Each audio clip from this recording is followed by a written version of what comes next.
मोहित का वेतन 15,000 प्रति माह है। वह घर के किराए पर 5,000 बिलों पर 2,000 खर्च करता है और शेष राशि उसकी मासिक बचत है। यदि उसने अपने जन्मदिन के महीने में अपनी पूरी मासिक बचत जन्मदिन मनाने के लिए खर्च कर दिया तो उसका जो वर्ष का मतलब बोल रहा है कि जो उसका वार्षिक बचत है वो कितना है, ये निकालने बोल रहा है। तो देखिए प्रश्न क्या है कि आय, एक मोहित नाम का लड़का है, उसका आय क्या है, तो 15,000 आय है। कितना है? 15,000। ठीक है, आय है।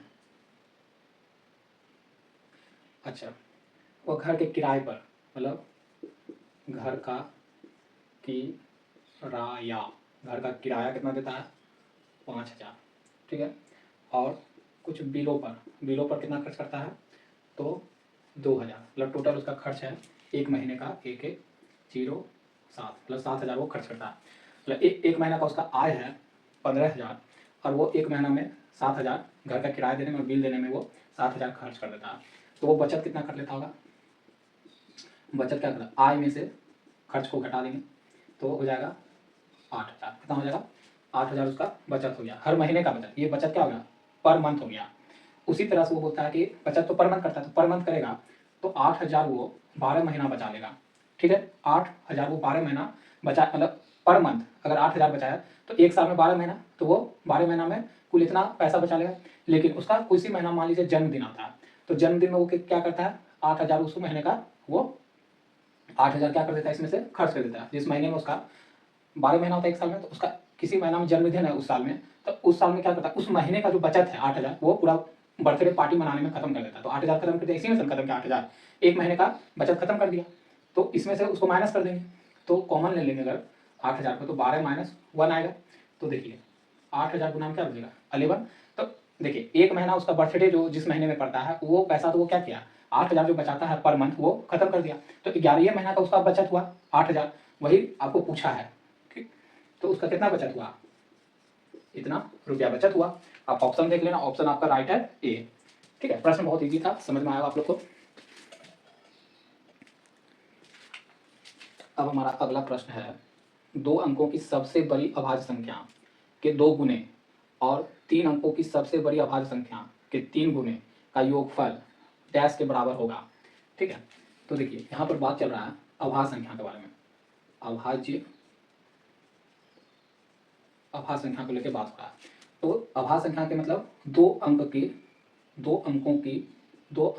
की बड़ी अभाज्य संख्या कौन होगा? अभाज्य संख्या 2 अंकों की सबसे बड़ी अभाज्य संख्या कौन सा हो सकता है? 99 तो नहीं होगा, 99 3 से कट जा रहा है।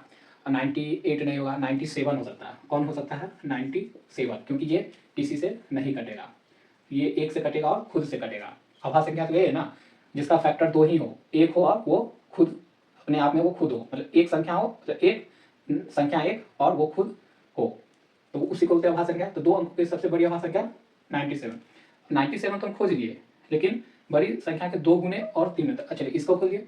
अब बोल रहा है 3 अंकों की बड़ी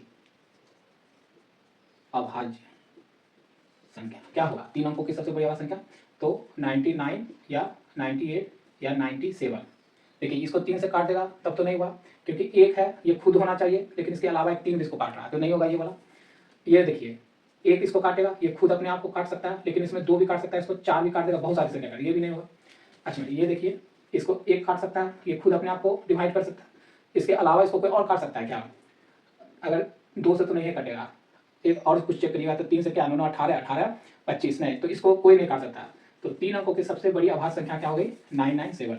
अब अकॉर्डिंग टू द क्वेश्चन अगर चलते हैं तो बोलता है कि 2 अंकों की जो सबसे बड़ी अभाज्य संख्या है उसको 2 गुना और 3 अंकों की जो सबसे बड़ी अभाज्य संख्या है उसका 3 गुना कर देने पर उसका योगफल मतलब इस दोनों को ऐड कर दीजिए। तो करिए, 14 हाथ में 1 9 18 19 प्लस 21 हाथ में 2 27 28 29 होगा ना, 2 बचेगा 27 29, फिर हाथ में 2, फिर 27 28 29, 4 1 5 9 9 18, फिर 11 3 इतना। तो आपका आंसर ऑप्शन कौन सा हो जाएगा? ऑप्शन देखिए मैं लिख के लाया हूँ 3185, ऑप्शन ए राइट हो जाएगा, ऑप्शन ए राइट हो जाएगा। समझे? तो प्रश्न का लेवल देखिए ग्रुप डी में प्रीवियस ईयर का है, तो यही है। अब हमारा अगला प्रश्न है 51 संख्याओं 51, 52, 53, 51, 52, 53 dot dot dot dot dot कहाँ तक 100 तक में से सबसे छोटी और सबसे बड़ी, इसमें से सबसे छोटी फिर सबसे बड़ी, तो सबसे छोटी और सबसे बड़ी अभाज्य संख्या का योग ज्ञात कीजिए। मतलब सबसे छोटी क्या करना है आपको, अभाज्य संख्या, सबसे बड़ी अभाज्य संख्या। तो इसमें से क्या हो जाएगा, हमको लग रहा है सबसे छोटी होगा 53 और सबसे बड़ी क्या हुआ 2 अंकों की 97। अभी हम लोग प्रीवियस क्वेश्चन में कर चुके हैं, ऐसा होगा। इस दोनों को क्या बोल रहा है, इस दोनों का सम बोल रहा है। तो 7 3 10, हाथ में 1 दे देंगे तो 9 1 10 15, 150 हो जाएगा आंसर। बहुत ईजी है। आपका ऑप्शन क्या हो जाएगा, राइट बी हो जाएगा, बी ऑप्शन में दिख रहा है। अगला प्रश्न है 3 पेंसिलों और 5 पेनों का कुल मूल्य 81 है, जबकि 5 पेंसिलों और 3 पेनों का कुल मूल्य 71 है। एक पेंसिल और 2 पेनों का मूल्य ज्ञात कीजिए। देखिए 3 पेंसिल और प्लस 5 पेन का मूल्य कितना दिया हुआ है, 81। उसी तरह से 5 पेंसिल प्लस 3 पेन का मूल्य कितना दिया हुआ है, 71। ठीक है, तो इसमें से हमको पेंसिल का मूल्य और पेन का मूल्य प्राप्त करना होगा, पेंसिल और पेन का वैल्यू प्राप्त करना होगा। तो कैसे करेंगे, तो इसमें से किसी को एलिमिनेट करेंगे तो हमारा पेंसिल निकल जाएगा, या पेंसिल को एलिमिनेट करें तो पेन का जाएगा। तो ऐसा करने के लिए क्या करेंगे, इसको मान लीजिए हमको पेंसिल का मान निकाला था, पेन का इसको क्रॉस कर दिए, इसका ये कर दिए, तो कितना हो गया, जब इसको करेंगे तो 9 पेंसिल प्लस 15 पेन बराबर में 3 और 24, यहाँ पर हो गया 25 पेंसिल प्लस 15 पेन बराबर में 5 और ये हो गया 35, है ना। अब इसको हम घटा देंगे, तो एक को हम बराबर कर लिए थे तो ये कट जाएगा पूरा पूरी, इसको इसमें घटाएंगे तो माइनस कितना हो जाएगा 16 पेंसिल बराबर, यहाँ भी माइनस होगा क्योंकि बड़ा है, घटेगा तो 2 1 1, यही होगा ना।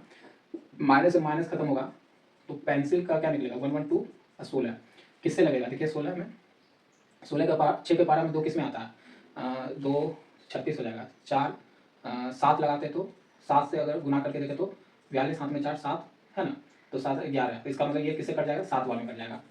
तो पेंसिल हमारा क्या निकला है, पेंसिल का मूल्य जो निकला है वो निकला है, एक पेंसिल का मूल्य निकला 7 रुपया। अब इसको किसी इक्वेशन में पुट कर देते हैं, वो एक इक्वेशन में पुट कर दे तो 3 पेंसिल प्लस 5 पेन बराबर में कितना था 3 और 24, तो 3 गुना पेंसिल आया 7 प्लस 5 पेन बराबर में 3 2 4 3, तो ये हो जाएगा 21 प्लस 5 पेन 2 4 3, 5 पेन का अगर वैल्यू चाहिए तो 21 को इधर घटा देंगे इसमें से, तो कितना बचेगा 2 2 2। नहीं, हम लोग इतना क्यों कर रहे हैं, ये गलत कर रहे हैं हम लोग को एक इक्वेशन में पुट करेंगे, तो इक्वेशन मेरा मेन इक्वेशन हमारा क्या था, तो ये वाला था ना, जो वास्तविक इक्वेशन ये था, इसमें पेंसिल है 7 को अगर गुना कर दे तो ये कितना बनेगा 21, 5 पेन बराबर 81, 21 को इससे घटा दे तो 5 पेन बराबर कितना 0 अच्छे 60 हो जाएगा, एक घटेगा अच्छे और ये कितना 12 हो जाएगा, तो एक पेन का मूल्य कितना निकला 12 निकल गया। अब लेकिन आपको प्रश्न पूछ रहा है कि एक पेंसिल प्लस 2 पेन का कुल मूल्य कितना होता है, 1 गुना 7 प्लस 2 गुना 12, तो 7 प्लस 24 कितना होगा 7 11 3 31 है 31। तो आपका एक पेंसिल और 2 पेन का मूल्य कितना हो जाएगा 31 रुपया हो जाएगा, क्योंकि हम लोग ने इस इक्वेशन को सॉल्व करके एक पेंसिल का मान 7 रुपया निकाला और एक पेन का मान 12 रुपया निकाला, और जो इक्वेशन हमको पूछ रहा था एक पेंसिल और 2 पेन का मूल्य, तो 7 को 1 से गुना किए तो 7 और 2 पेंसिल का 12 रुपया के दर से कितना 24 रुपया, इसको जोड़े तो 7 4 11 और 1 3 31 रुपया। तो आपका ऑप्शन इस तरह से डी राइट हो जाएगा।